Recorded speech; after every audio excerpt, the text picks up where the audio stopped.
and this example here.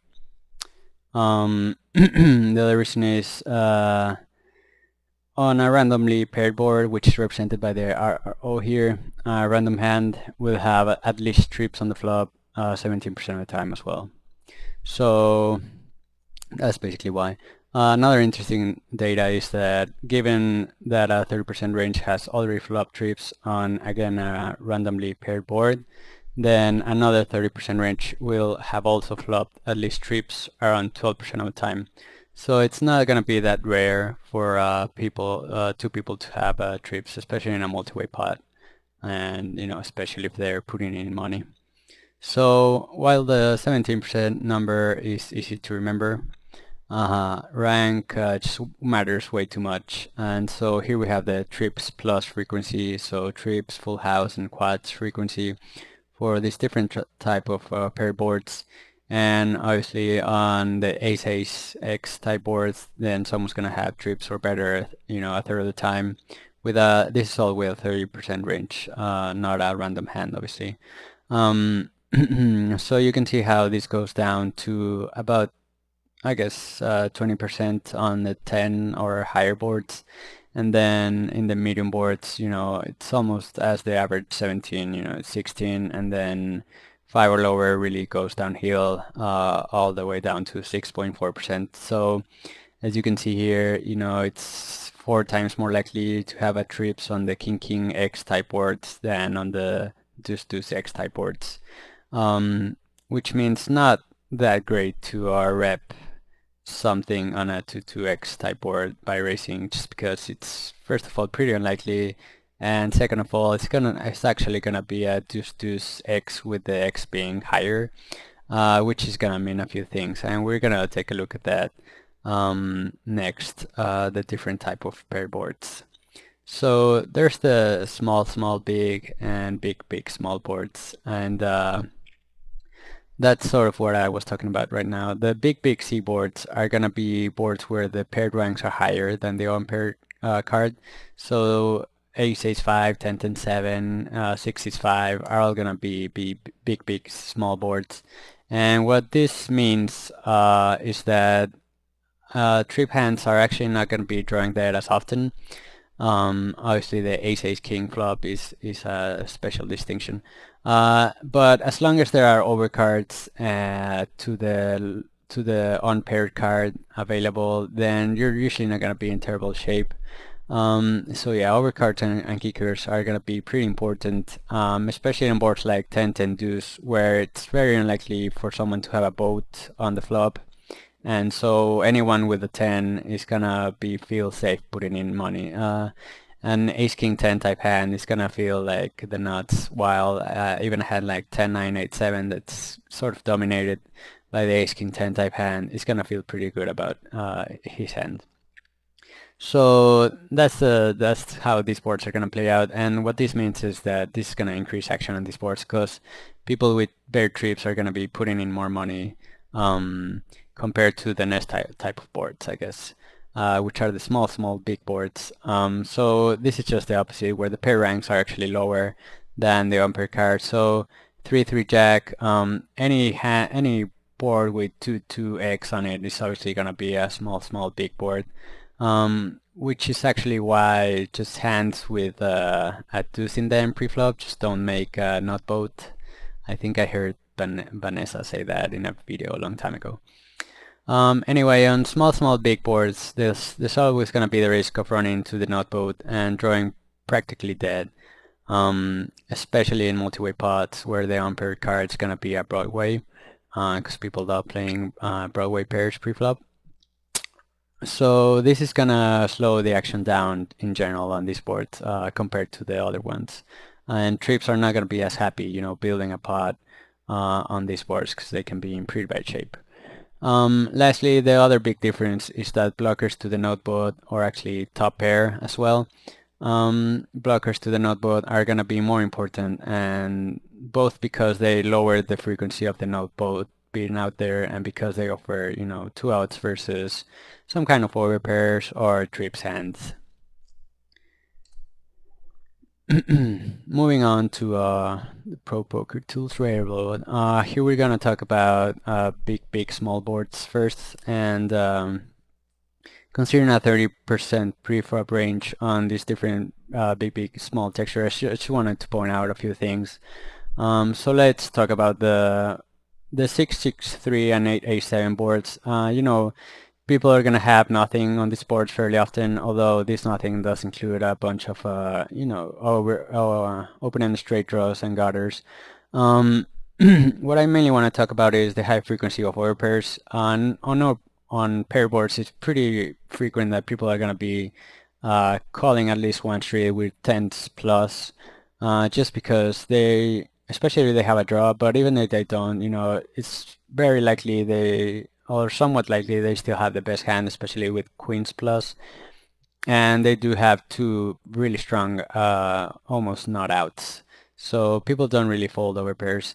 The next thing I wanted to put out is it's basically the same chance of flopping trips on this, although the thing that does change is it's almost 4 times more likely to flop a boat on the 8-8-7, and this is for two reasons. First of all, it's much more likely to flop a board when the pair board are connected like this than when they're not, and obviously the higher the rank, then the easier it becomes. So on king queen, it's even gonna be much more easier to have a full house, and it's also a bit more likely, I guess, to have pocket sevens in your range than pocket threes, although both are pretty crappy. Another difference I wanted to show here is just how much more likely it is to flop trips on 10-10 deuce than on these lower boards. And having this board being so disconnected and the deuce so low, it is actually kind of hard to flop a full house on 10-10 deuce. It's easier, twice as easier to flop a full house on 8-8-7. So that's interesting.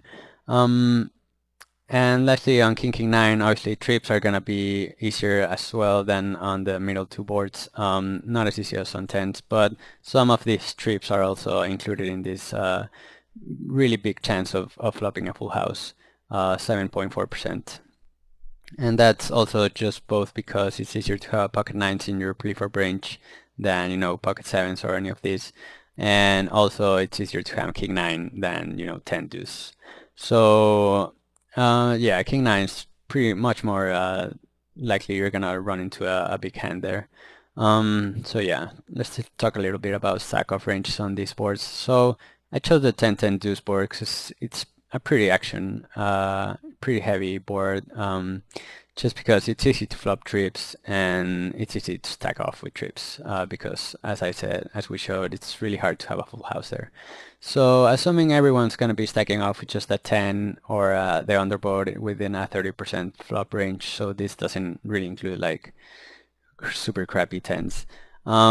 These are the equities for these types of hands. So obviously you are gonna wanna be having the ace king 10-5 or at least the queen jack 10-7 type hands, where your equity is not gonna be that low and you can even be dominating your opponent's hand. Whereas a hand that's weaker, like a jack 10-7-6 or the worst 10, while you're still gonna have around 30% equity, you're never gonna be dominating, so it's not as great. It's really gonna be pretty high variance to just get it in with these hands routinely against this range on this board. It's not going to be profitable unless the SPR is really low. So yeah, I did want to mention that obviously this is a very distinct example, the 10-10 deuce board. So if this flop was 10-10-9, then actually things would definitely change. First of all, not everyone would be stacking off on 10-10-9 with just any 10, so a stack off range is going to be stronger here, mostly composed of boats. It's going to be more likely someone has a boat, so that makes stack off ranges tighter.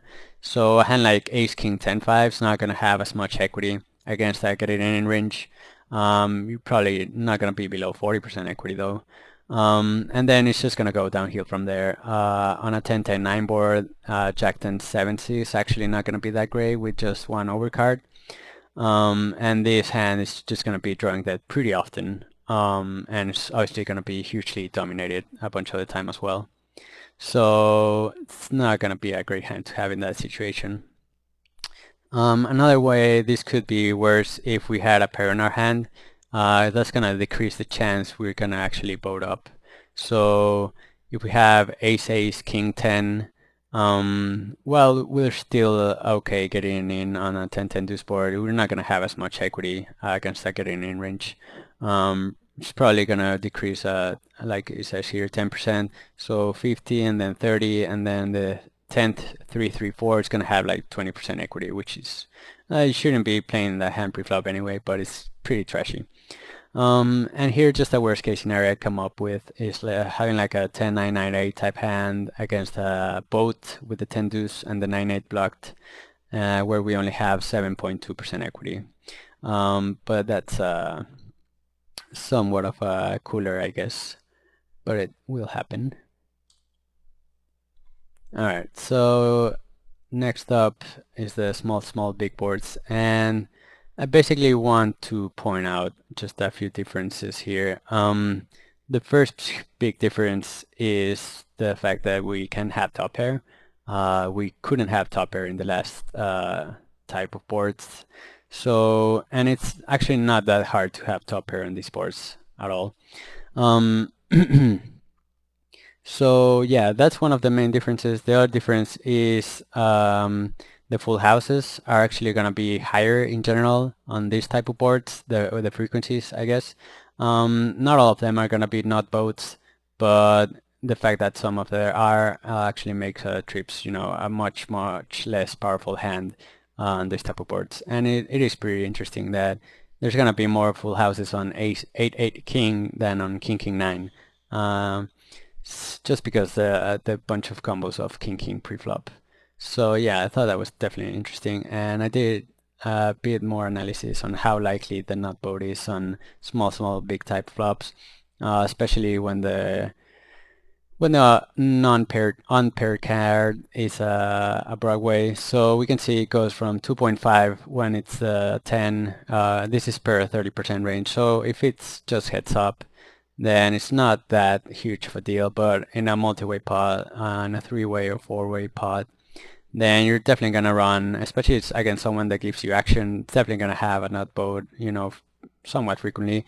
And as it goes up to queen or king, then in a 3-way or 4-way pot, it's definitely gonna be pretty likely for someone to be having the nut boat there. So with a hand just like even ace 8, you might not want to start building a pot that the later you're not gonna be able to fold with, because you are gonna run into the nut boat as often, and maybe a check calling line would be better, especially if you need to balance your check call line with like an ace king type hand, which is the next thing we're gonna discuss. I just wanted to find out a little bit more about having a top pair or a slash blocker to the nut boat.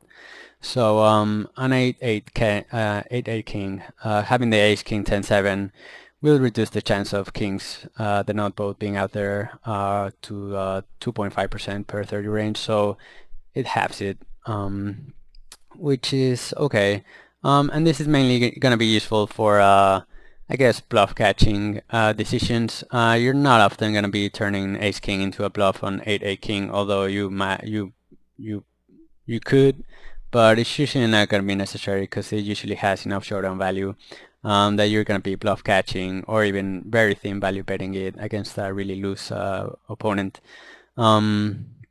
So yeah, on the other hand, on 2-10, having just a 10 blocker with a hand like 10-9-7-6 is going to reduce the chance of the nut boat being out there to only 1% per 30% range. So I don't know, facing a c-bet in a multi-way pot on deuce 10, then you can certainly use a hand like this to you know, build up a bluff racing range where you know you're blocking out a bunch of nut combos, and even if you get called by like an overpair type hand, you're still gonna have a few backdoor straight outs, and then obviously the 2-10 blockers, 2 other 10 outs to overcome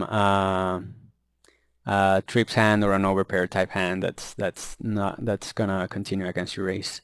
So yeah, in this case it's not gonna be as much of bluff catching situations because it's not really gonna be that effective to bluff catch with a 10 on deuce 10, as people are gonna be thin value betting, or at least continuing with their overpairs that you're obviously crushed against. But you can certainly turn that hand into a bluff, and it's gonna be pretty hard for a rare overpair to continue.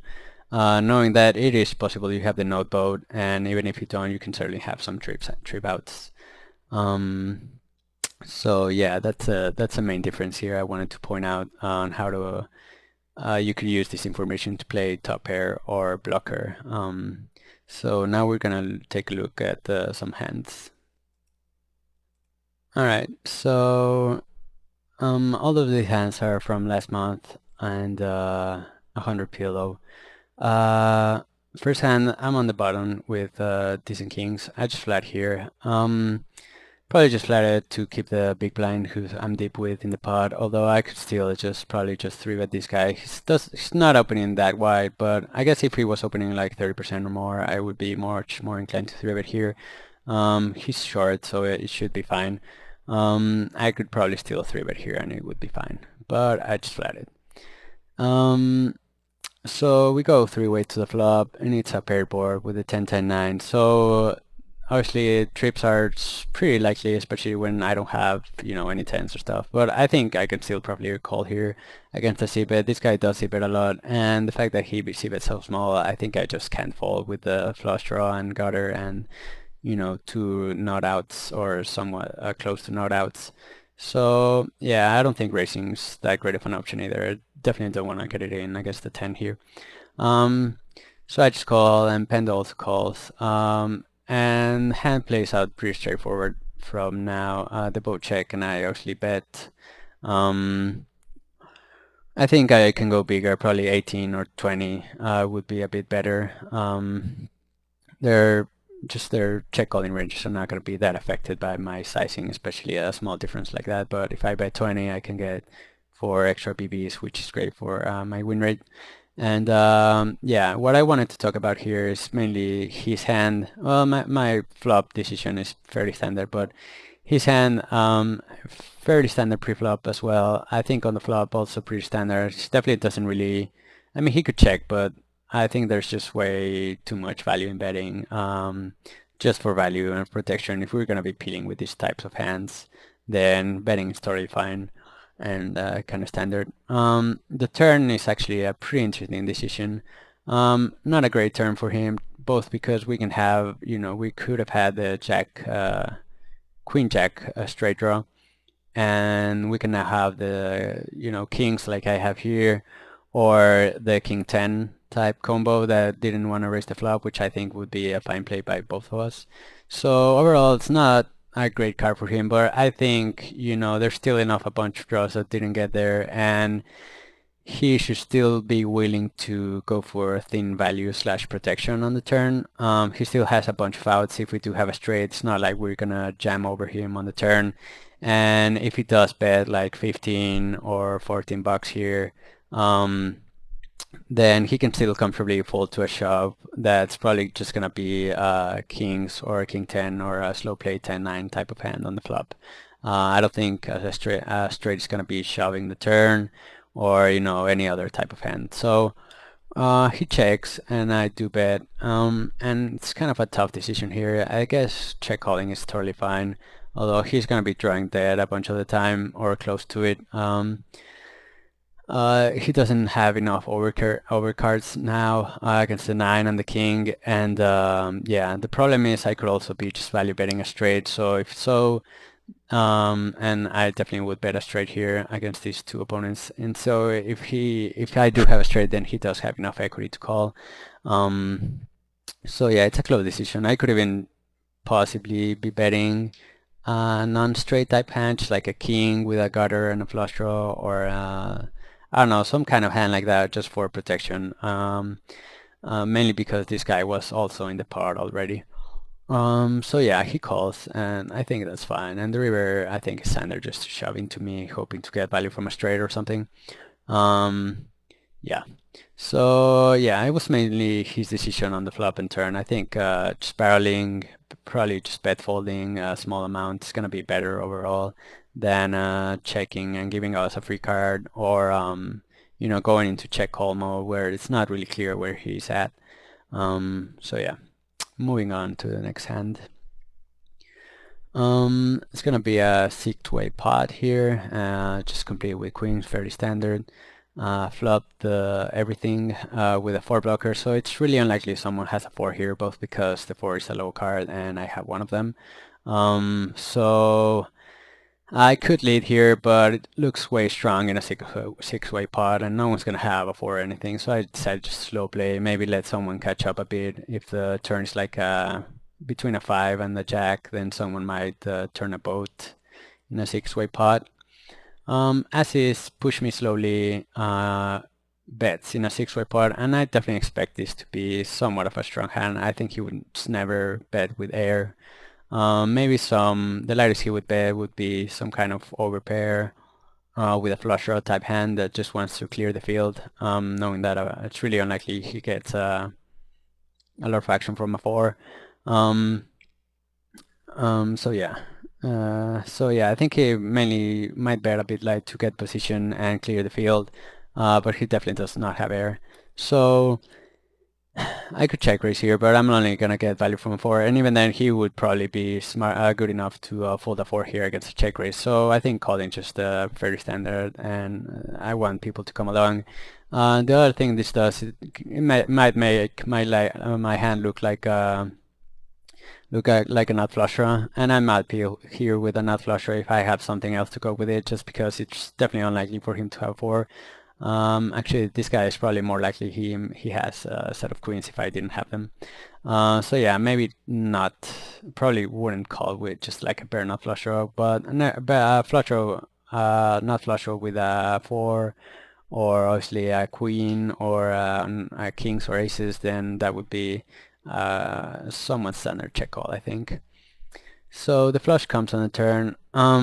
As I said, somewhat likely he has some flush draws in his range after betting the flop as well for me. So I thought I would just go ahead and rep the flush here by leading. I think if I check again, then he might just bet his flushes one street and then probably check back. Once I check call 2 streets, somewhere likely I'm gonna have a board as well.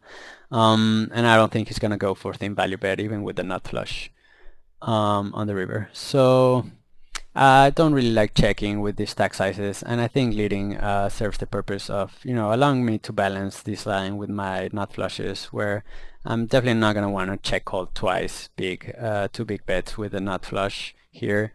So this blocking bet kind of serves that purpose of controlling a bit the pot on the turn, and I could even bet smaller, I guess, and just getting value from Trip's hand. So he shoves, and obviously I have the nuts and I call, but I think the hand he chose to shove is actually pretty interesting. He actually has considerable showdown value with just the second nut flush here. I definitely don't think this was a value shove, as I'm not going to call with a worse hand. I don't even think I call with a 4 here. So I think this is just he just chose to turn his top pair hand into a bluff, knowing that it's pretty unlikely I'm gonna have queens now, him having the top blocker, and that I'm probably gonna fold a 4 or the nut flush here. So I think his jam is turning his hand into a bluff, and I actually kind of like it. Too bad it didn't really work out for him here, because I ran into the top of my range. But I'm glad I led here and induced this sort of a bluff from him. But yeah, I think it's fairly standard on his part as well. If he calls, like he's probably not gonna be too happy, as I'm gonna show down the nut flush, or I'm gonna get a free card or a cheap card with a trips 4 if I just call here. If I had 4-3, I think I might even have to fold to a shove here. So I think especially against this guy. So I think well, I know now that I shouldn't, but maybe would have, just because it's pretty likely for him to have queens and such. So I think his play was fine. Obviously it didn't work out, but pretty interesting hand he chose there. Moving on, I think standard ISO raise pre-flop with the ace king king hand in position. On the flop, I chose to c-bet. I think this is fine. I'm just trying to put discard this guy in a tough spot. You know, sandwiching between us two. It's not that unlikely for us to have anyone to have trips here. It's gonna be, like I said, around 17, maybe more. Probably 20% here, just because our ranges are decent. And having the nut flush blocker, I think, helps. At least he's not gonna be able to float as wide. So yeah, I think a standard c-bet here. If I get called, I still have 2 outs, and I could even try to rep the nut flush on a later street if they're not willing to put more money in the pot there with just a bare trips ace 9 hand. So anyway, Cardius races, and I wanted to say I really like his bet sizing here, both for value or as a bluff or a semi-bluff. I definitely think you don't really have to go bigger than this, and he might even be able to go a bit lower. Yeah, it's kind of awkward if I do call. Obviously, he has to basically shut down because there's only going to be one pot size bet left on the turn. So if he's bluffing, it's kind of weird. Anyway, I was just planning on folding just because Cardius did raise with a guy behind him, and it's not that unlikely for him to have a 9, and you know he's not gonna have a nut flush draw. So I was just gonna fold. After fetch need this other guy calls, I think it's a fairly easy fold, as at least one of them is gonna have a 9 fairly often, if not both. So fetching is just calls, which is kind of weird. On this board, he's actually not gonna have that many boats, but he's not gonna be calling with a flush draw, especially since I had the nut flush blocker. So I guess, you know, it's fairly certain he has a 9. And I don't know, maybe he should just shove it, because I don't know what he's planning to do on turn.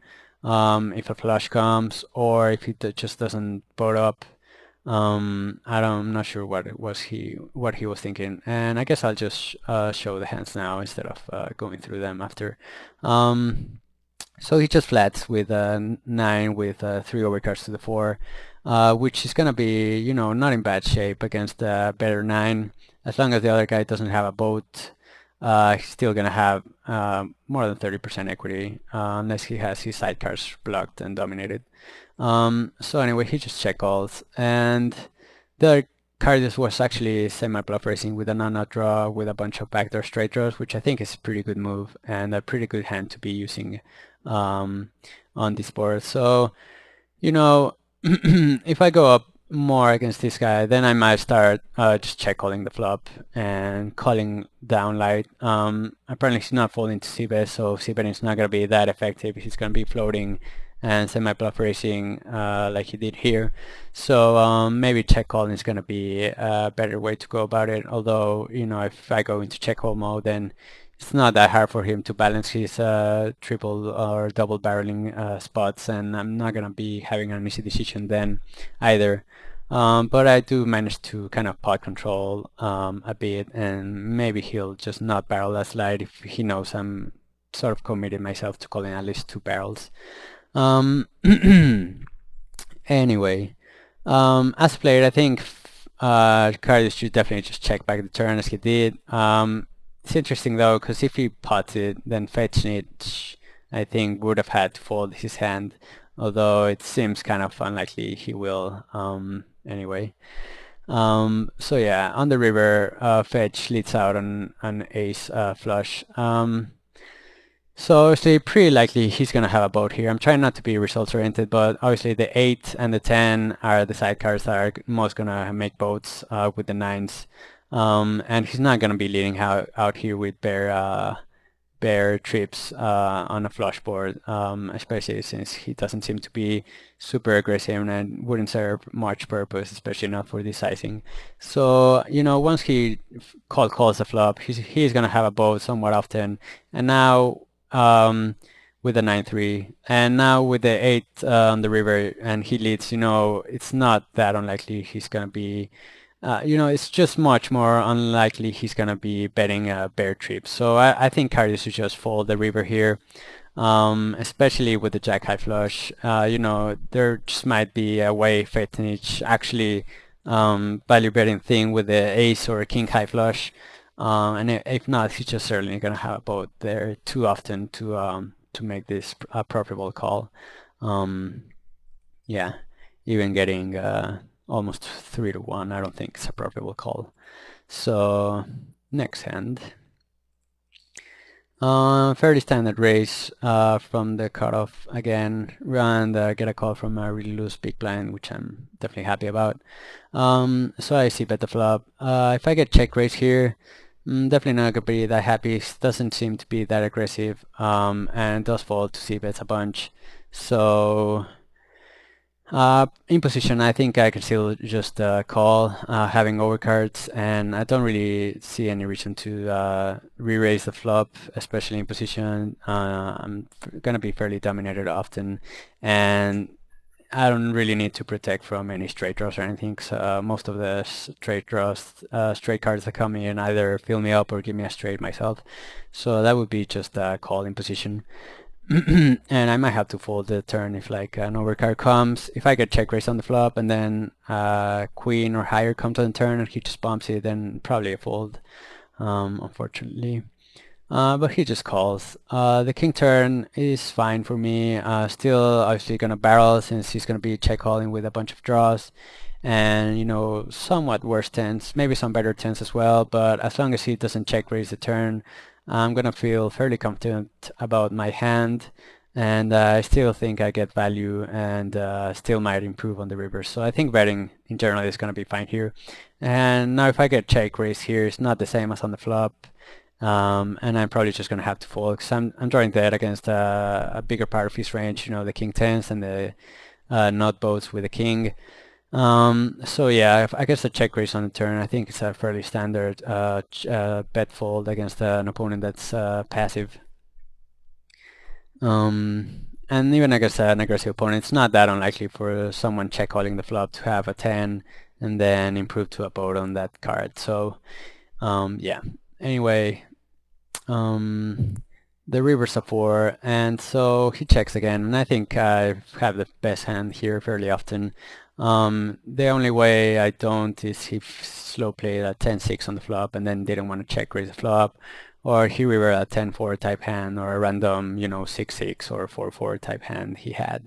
That said, there's still a few hands that other than those that are not going to be check raising me at any point in the hand that still beat me, like a queen 10 or ace 10 that probably don't fall to the river.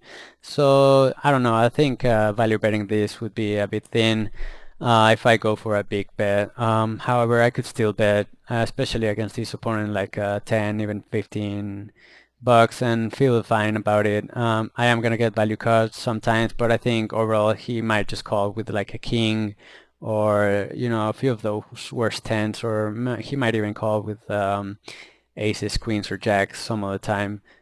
He didn't 3-bet those pre-flop, although he does 3-bet a bunch. So yeah, I think betting 10 here would have been fine and better than checking. And if I had a queen 10, I think I would have probably just value bet. An ace 10 I think is definitely a value bet because there are more combos of 10 9s, jack 10s, queen 10s that are going to be check calling the river. But this one was a close one. I do think I missed out on some small value against this player that's not going to be check raising the river ever. And he did show up with jacks, with 2 backdoor flushers, and I guess backdoor straight draw as well, with the 4 5 6. So yeah, this is one of those situations where a loose opponent is going to be check calling with an overpair, and I think actually he should probably just fold to my barrel here on the turn. It's not going to be barreling with air as often, and the king and the 10's really likely to have hit me. I could already have a boat, and if he does river the flush, he's going to be in very bad shape. Even if he rivers the jack, I might still have just kings here, and so Overall, I guess he felt committed after he check calling the flop to check call with his turn flush draw, but definitely don't think it's gonna be profitable at all. It's really likely for me to have at least trips now, or at least have jack speed, obviously. So probably should have check folded the turn there. His spot. All right, so last hands. I'm actually gonna go through this one first. I think this standard play just flat, being a deep with the versus the undergun racer that's racing a pretty tight range with aces.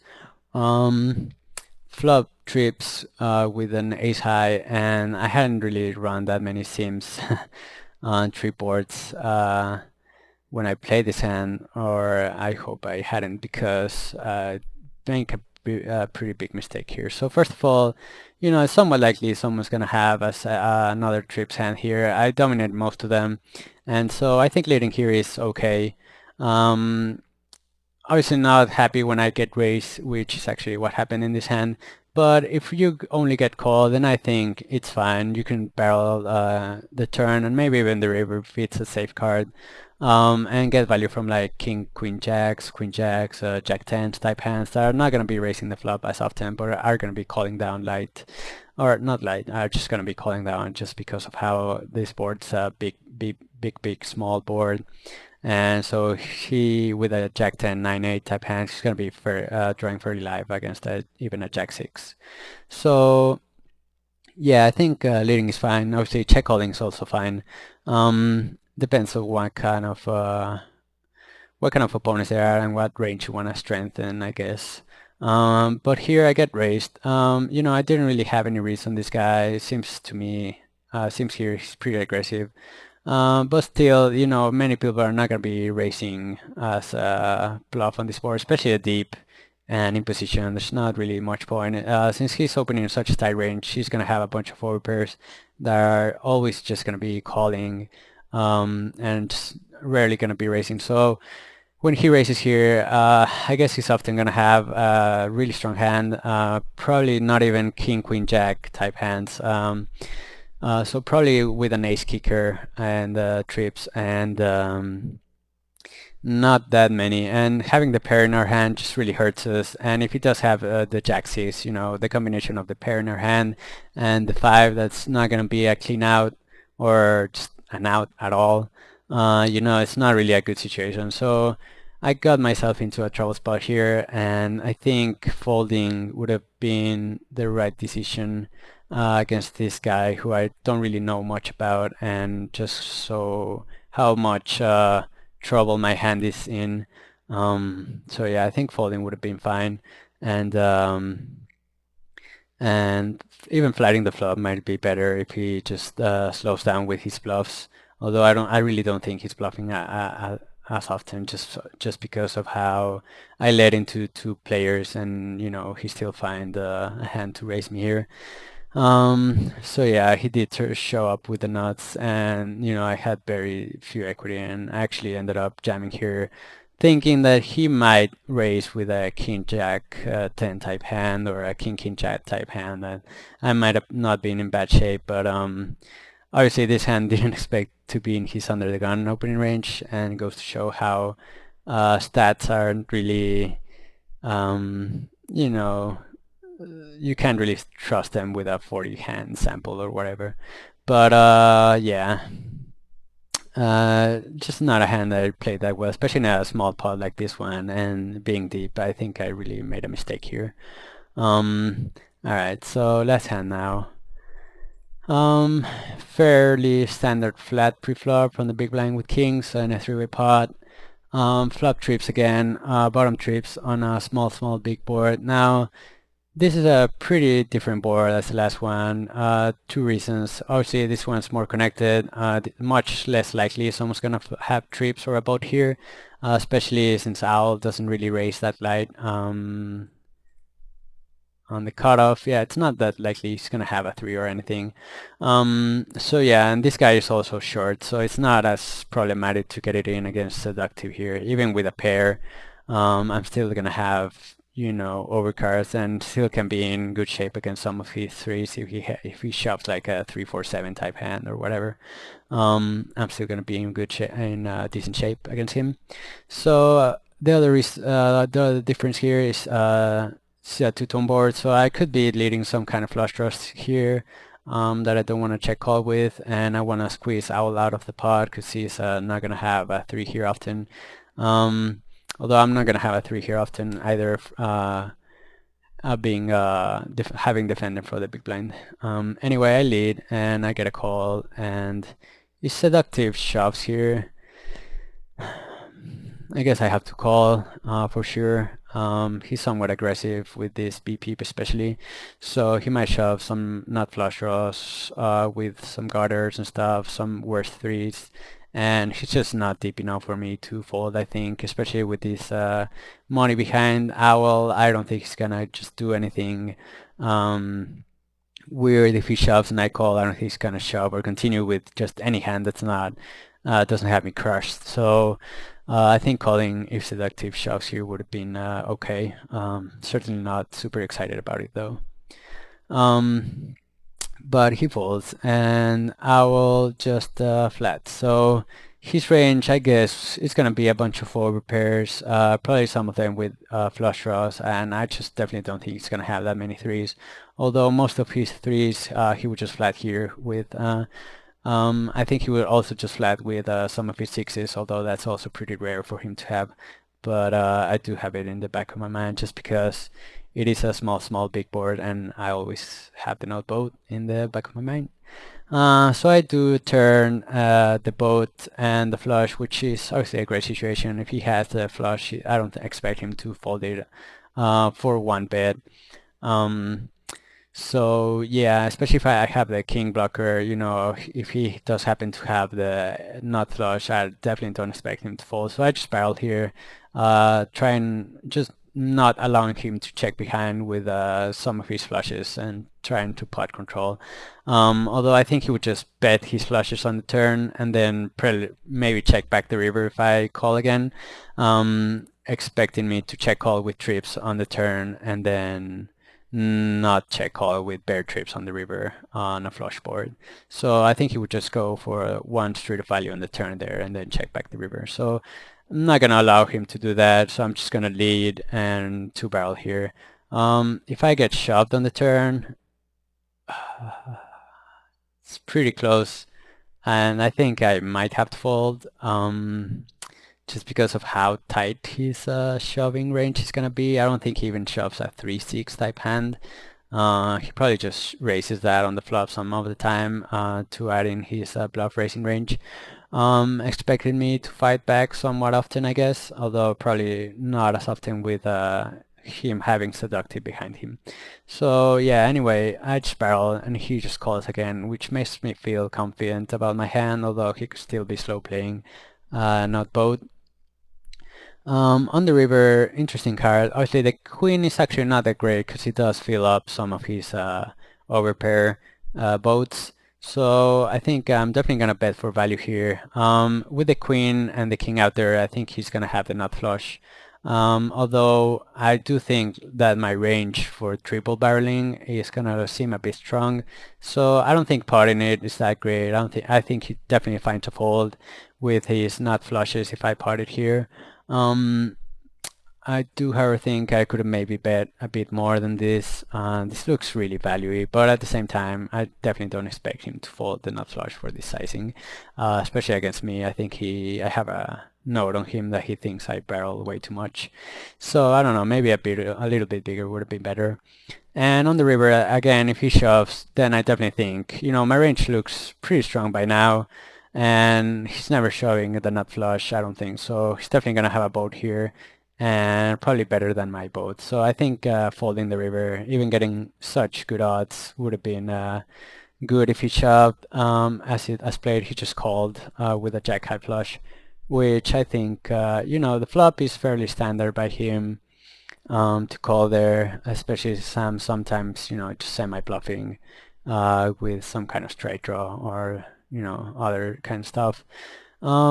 When I barrel the turn, though, it's not as clear as if he should be calling or not. I think with his read that I barreled too much, and he has caught me bluffing somewhat often. I think it should be fine.